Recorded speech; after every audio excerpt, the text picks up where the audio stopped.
Assalamualaikum warahmatullahi wabarakatuh. Kami dari kelompok 2 kelas pembelajaran mesin 4418 ingin mempresentasikan proposal yang telah kami buat, yaitu proposal deteksi warna berbasis mesin learning sebagai alat bantu bagi penyandang disabilitas. Sebelumnya saya perkenalan dulu, nama saya Isman Brian Najib dan 4 teman saya ini. Saya Muhammad Naufal Mufri. Saya Afrilian Putra Bintang Pratama. Saya Novel Maliki Lambang.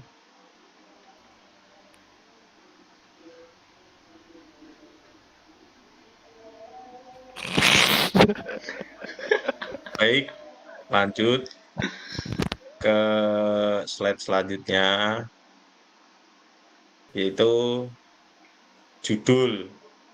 Judulnya tadi sudah deteksi warna berbasis mesin learning sebagai alat bantu bagi penyandang disabilitas. Kemudian ada ringkasan dari proposal yang kita buat. Jadi isian dari ringkasan tersebut adalah mata pada dasarnya memiliki kepekaan terhadap cahaya dan warna. Jika kepekaan terhadap warna terganggu, maka akan dialami oleh sebagian orang yang menyandang. Buta warna merupakan penyakit yang banyak terjadi di seluruh dunia. Ada beberapa jenis buta warna, yaitu buta warna total dan buta warna parsial. Alat pengenalan pola warna telah dikembangkan dan dibangun untuk membantu penyandang buta warna untuk mengenali pola warna yang dihasilkan. Tujuan pengembangan ini adalah untuk membantu penyandang buta warna yang tidak dapat melihat warna seperti orang normal. Teknik yang digunakan adalah Convolution Neural Network atau CNN, merupakan jenis jaringan saraf tiruan yang menerapkan teknik pembelajaran dalam dan dirancang khusus untuk mengolah data dalam bentuk gambar. Deep learning sendiri merupakan sebuah teknologi yang berasal dari bidang kecerdasan buatan dan terinspirasi dari fungsi otak manusia. Pada dasarnya, deep learning menggunakan struktur jaringan saraf tiruan multilayer yang bertujuan untuk mengenali pola-pola data yang sangat kompleks. Setiap lapisan dalam jaringan digunakan untuk memproses data dan meneruskan informasi ke lapisan berikutnya. Proses ini diulang berulang untuk menghasilkan representasi data yang ditampilkan lebih abstrak dan detail. Secara konseptual, CNN juga memiliki fungsi utama untuk mengklasifikasikan gambar dan video, serta mendeteksi objek pada gambar dan wilayah pada gambar. Hal ini tentunya sangat cocok untuk membuat warna. Tujuan kami mengembangkan alat ini untuk membantu penderita buta warna adalah dengan memanfaatkan bantuan kecerdasan buatan atau AI melalui sistem pengenalan warna ini. Saya harap ini membantu penderita buta warna agar lebih mudah mengenali warna suatu benda. Kemudian ada kata kunci. Kata kunci di sini adalah algoritma CNN Deep Learning Artificial Intelligence. Lalu selanjutnya ada pendahuluan, yaitu ada latar belakang yang berisi tentang sudah kita ketahui bersama bahwa buta warna merupakan salah satu gangguan mata yang terjadi pada manusia.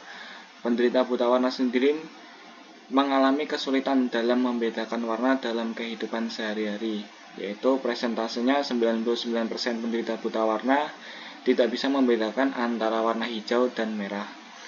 Di negara Amerika sendiri sebagai contoh, pada tahun 2006 menurut Howard Hughes Medical Institute terdapat 7% pria atau sekitar 10,5 juta pria dan 0,4% wanita tidak dapat membedakan merah dan hijau. atau mereka melihat merah dan hijau secara berbeda dibandingkan populasi umum. Sedangkan di Indonesia sendiri, jumlah penyandang buta warna di Indonesia semakin meningkat. Dari total penduduk yang berjumlah kurang lebih 255 juta jiwa, hampir dari 0,7% memiliki kelainan genetik dalam membedakan tingkat gradasi suatu warna. Pada era perkembangan teknologi saat ini, teknologi telah memberikan banyak manfaat bagi umat manusia tanpa memandang kecacatan atau keterbatasan. Dapat mengakses manfaat teknologi yang tanpa memandang dapat mengakses manfaat teknologi yang sama. Selain itu, teknologi juga bisa digunakan untuk alat bantu bagi mereka penyandang buta warna, yaitu berupa pengenalan gambar dan visualisasi data. Dalam konsep penerapannya, sistem tersebut tidak luput dari penggunaan AI yang merupakan otak dari kinerja tersebut. Machine learning telah muncul sebagai salah satu media bantu yang bermanfaat untuk para disabilitas dalam melakukan kegiatan sehari-hari. Lalu selanjutnya ada rumusan masalah. Berdasarkan uraian di atas, maka rumusan masalah sebagai berikut. Yang pertama, manfaat machine learning bagi penyandang disabilitas. Yang kedua, ada penerapan algoritma CNN pada sistem deteksi warna.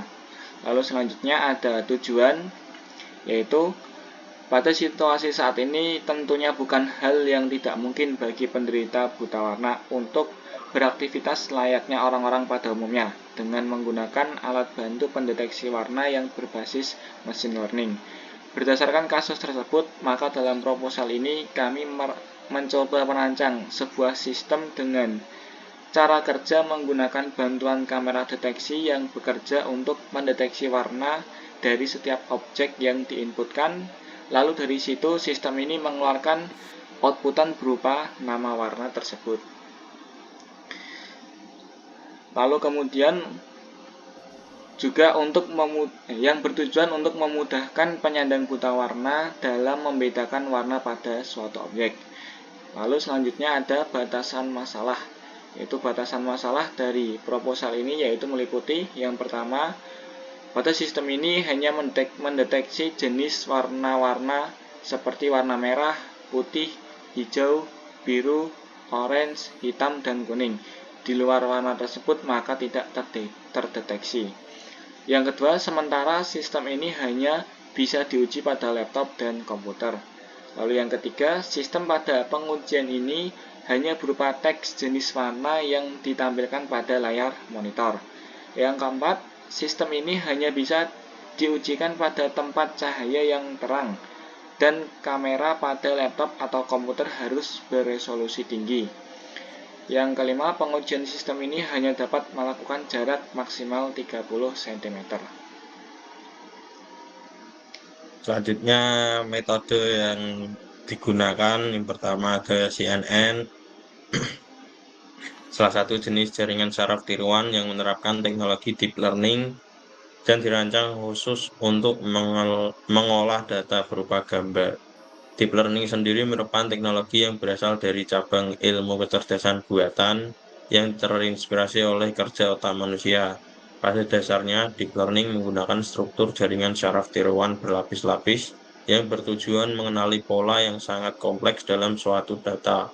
Setiap lapisan di dalam jaringan tersebut berfungsi untuk memproses data dan meneruskan informasi ke lapisan berikutnya. Proses ini dilakukan secara berulang-ulang yang bertujuan untuk membuat representasi yang lebih abstrak dan terperinci terhadap data yang dihadapkan. Contoh cara kerja CNN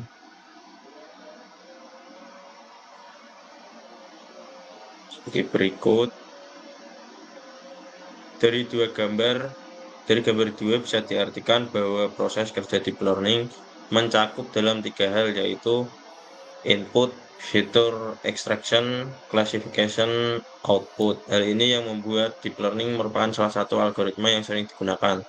Pada konsepnya, algoritma CNN juga memiliki kemampuan utama yaitu mampu untuk mengklasifikasi image, video, maupun mendeteksi objek yang ada pada image atau bahkan wilayah yang ada di dalam image yang tentunya akan sangat cocok bila untuk pembuatan sistem deteksi warna.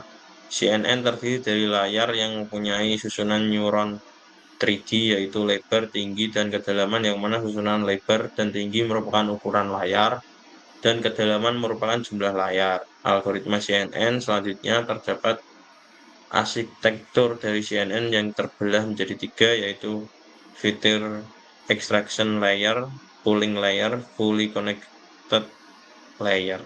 Seperti ini gambarannya kurang lebih. Gambar di atas merupakan salah satu contoh bahwa CNN telah menjadi inovasi paling berpengaruh di bidang visi komputer dan pengenalan gambar. Lapisan ekstraksi fitur. Proses pada bagian ini adalah menjalankan encoding dari sebuah image menjadi fitur yang berupa nomor-nomor yang mempresentasikan gambar tersebut. Lapisan ini sendiri terjadi menjadi 3 layer, yaitu lapisan konvolusional merupakan lapisan di mana operasi konvolusi antara input dan nilai dari filter diolah sehingga menghasilkan sebuah output atau biasa disebut dengan peta aktivasi. Saringan akan bergeser ke seluruh bagian dari gambar. Adapun proses dari convolutional layer seperti gambar berikut. Kedua, lapisan penggabungan merupakan lapisan yang berada setelah lapisan konvolusional. Lapisan penggabungan ini sendiri terdiri dari sebuah filter berukuran tertentu yang akan bergeser pada seluruh area peta fitur. Penggabungan yang bisa digunakan adalah penggabungan nilai maksimum. Max Pooling sendiri akan membagi output dari convolution layer menjadi beberapa grid kecil, kemudian mengambil nilai maksimum dari setiap grid untuk menyusun matriks citra. Seperti ini gambarnya. Yang ketiga, fully connected. Layer ini merupakan bagian paling inti dari sebuah convolutional neural network karena lapisan ini merupakan lapisan yang paling kompleks dibandingkan dengan layar-layar sebelumnya. Bila lapisan yang pertama bertugas untuk mengidentifikasi warna, lapisan ini tugasnya adalah untuk mengenali objek dan bentuk sehingga dapat menemukan objek sebenarnya yang dimaksud. Lapisan ini hanya dapat diimplementasikan pada akhir jaringan saja. Algoritma ini memiliki beberapa langkah untuk merancang sistem deteksi warna. Berikut merupakan gambaran langkah-langkah dalam penelitian ini. Yang pertama, pembuatan model sistem. Yang kedua, menentukan model CNN. Ketiga, melakukan training dan testing data. Keempat, validasi model sesuai dengan dataset validasi. 5. Menampilkan kinerja model CNN secara grafis. Yang terakhir, penyelesaian dan evaluasi hasil deteksi. Selain itu, pada algoritma CNN juga menggunakan NumPy. NumPy sendiri merupakan library Python yang digunakan untuk memanipulasi data numerik secara esensial. NumPy adalah grid dari nilai dengan tipe data yang seragam. Struktur data pada NumPy bisa berupa array 1 dimensi, array 2 dimensi atau matriks, atau memiliki dimensi yang lebih tinggi. NumPy sangat berguna dalam data science dan machine learning, termasuk dalam implementasi convolutional neural network. Dalam implementasi CNN menggunakan NumPy, kita hanya akan membuat 3 lapisan di dalamnya, yaitu konvolusi, value, dan max pooling. Jadi bisa disimpulkan bahwa NumPy termasuk dalam library yang digunakan untuk mengimplementasikan CNN. Untuk hasil yang diharapkan dengan menggunakan bantuan AI melalui sistem deteksi warna ini, kami memiliki harapan bisa membantu dalam memberikan kemudahan bagi para penyandang buta warna untuk membedakan warna pada suatu objek. Adapun gambarnya kinerjanya sistem sebagai berikut. Dengan penjelasan pertama input, yaitu proses di mana pengguna meletakkan objek yang akan dideteksi ke kamera untuk selanjutnya dilakukan proses. Yang kedua, classification ditambah fitur extraction merupakan pemrosesan lanjut dari input. Di sini data-data tersebut dikelompokkan ke dalam kelas atau kategori tertentu berdasarkan pada fitur-fitur yang dimiliki oleh data tersebut dengan tujuan untuk membuat model yang dapat mempelajari pola-pola dari data latih training data. Kemudian fitur penting atau karakteristik dari data yang memiliki informasi yang relevan tersebut akan diidentifikasi dan diekstrak. Yang ketiga, output. Dari proses di atas, barulah di sini akan muncul outputan dari proses-proses tersebut, yaitu berupa nama warna dari objek tersebut. Untuk jadwal pelaksanaan proyek selama 14 minggu. Yang pertama, codingan, pelaksanaan pada minggu ketiga dan keempat. Yang kedua, proposal, pelaksanaan pada minggu kedua, ketiga, dan keempat. Untuk import CV from NumPy, import P itu adalah library-nya, yaitu CV dan NumPy.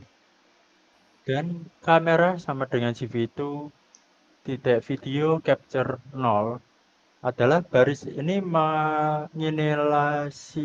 menganalisasi objek kamera yang mempresentasikan aliran video dari kamera.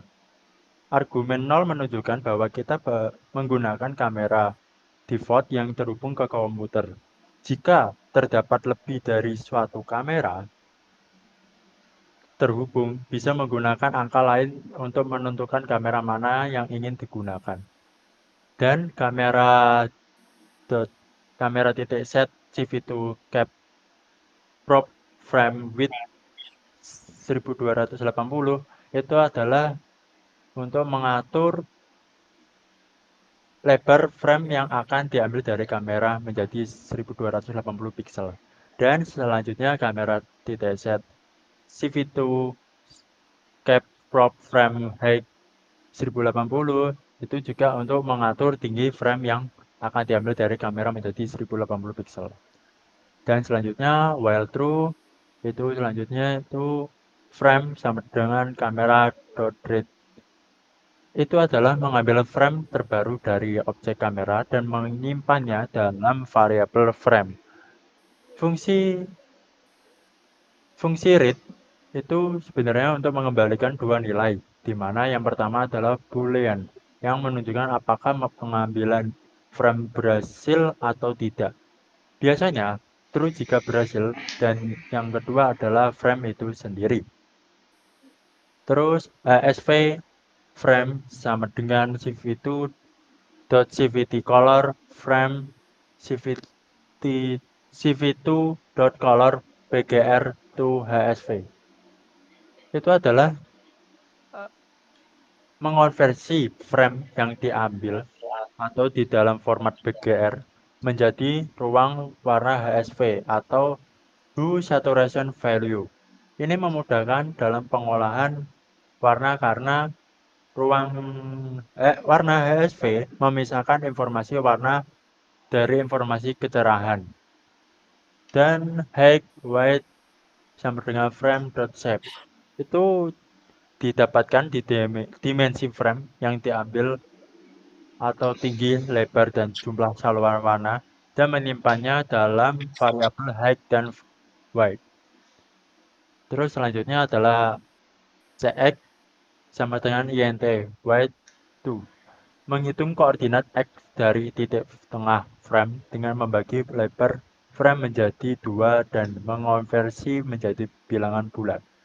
CY sama dengan INT height bertu menghitung koordinat Y dari titik tengah frame dengan membagi tinggi frame menjadi 2 dan mengonversinya menjadi bilangan bulat. Terus CV2.circle frame CXY 5, 25, 25, 25, dan 0.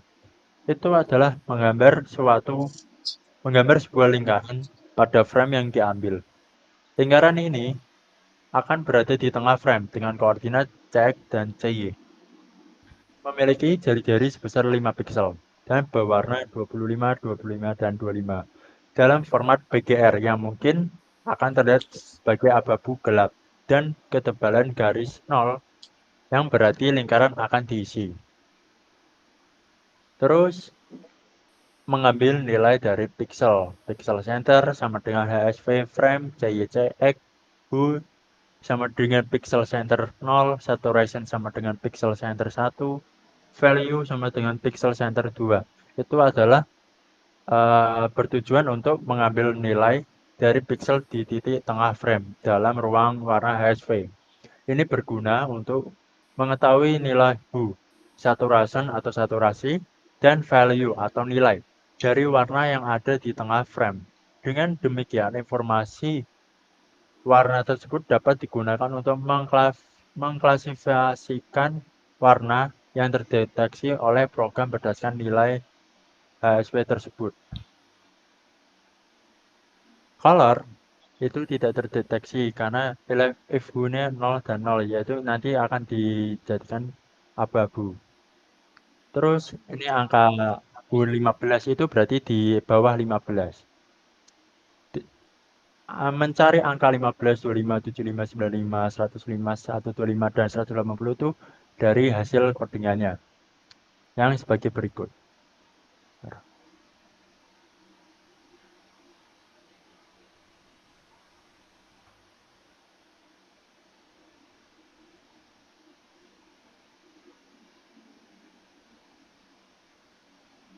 Angkanya itu sebentar. Oke. Angkanya itu diambil dari angka yang pertama, yaitu seperti ini. Ada angka 9 atau 10 itu yang ada angka pertama. Coba kita untuk angka warna yang oranye. Agak sulit untuk Hijau aja. kuning anjay. Oke, ini untuk warna oranye.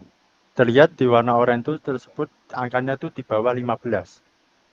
Dan untuk warna hijau berarti itu angkanya di bawah 75. Yang berarti agak sulit untuk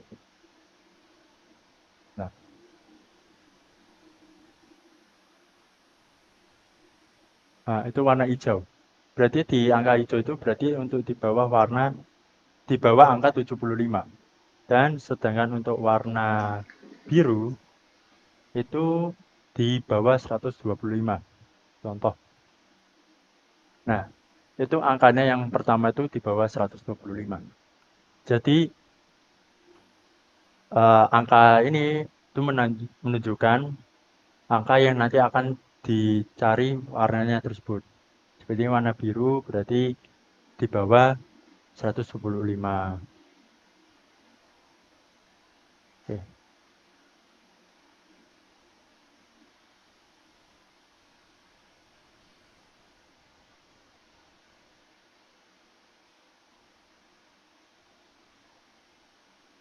Terus untuk pixel center BGR sama dengan frame CYCX adalah untuk mengambil nilai pixel dari titik tengah frame dalam format BGR.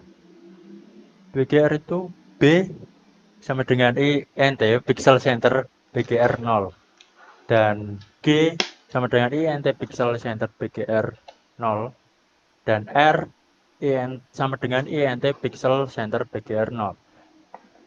Itu adalah untuk mendapatkan nilai intensitas warna dari B yaitu blue, G yaitu green, dan R itu adalah red dari pixel di titik tengah frame.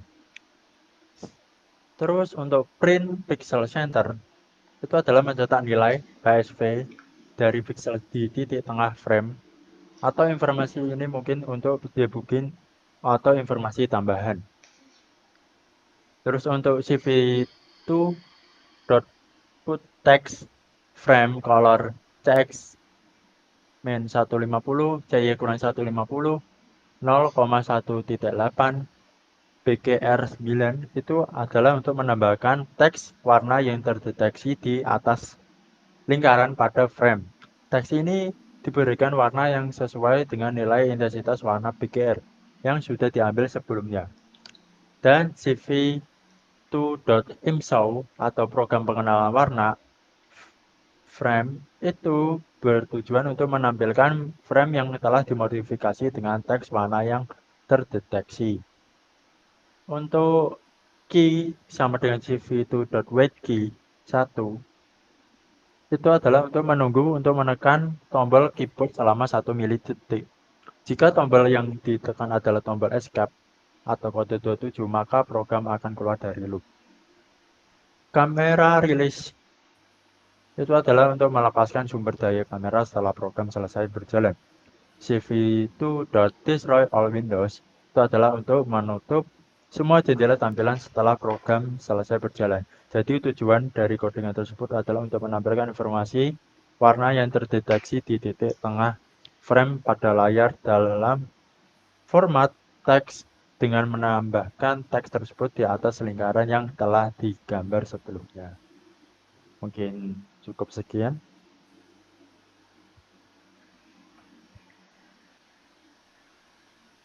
Mungkin bisa ditutup oleh Mas Isman.